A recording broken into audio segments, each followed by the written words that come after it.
Ito mga ka-brother, si Dada, nag-iba na siya ng profesyon. Isa na siyang barbero. Ito unang customer na mga Ito nga na lang customer ni Dada. Pre, mukhang lalaban ka. Saan ba lalaban niya? Lalaban yung Tiyonggong Pinoy. Lalaban daw ito ng Tiyonggong Pinoy. Tangina pre, ano ba ginawa si Dada?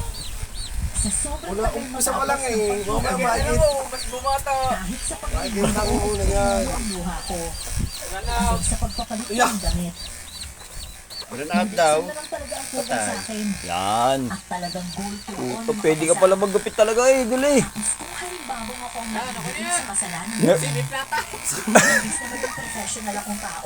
Hindi. Ay, low bat. Bigyan mo na sa glass, kamukha na siya ng kapatid ni Taguro. Di ba rin? Yan. Grabe mo. Nagupit daw. Try mo agad. Maya-maya, brown out na. Launa eh.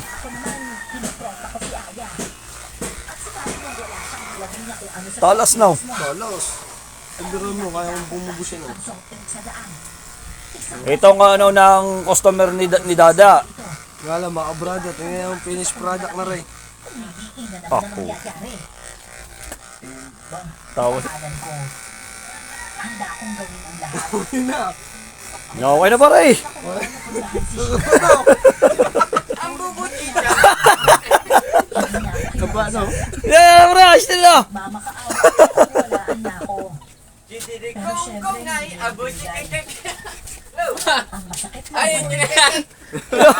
Ayun na skateboard eh. Ay, sa bro. Ikaw yung sana sa TikTok, yung sikat sa TikTok, yung gano'n o. Gagawin nyo kata. Gano'n bro, yan. Ang bubuti.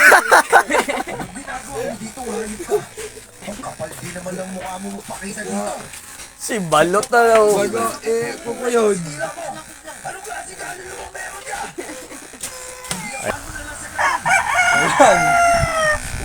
O yan, okay yan pre. Yan, gawang. Gawang.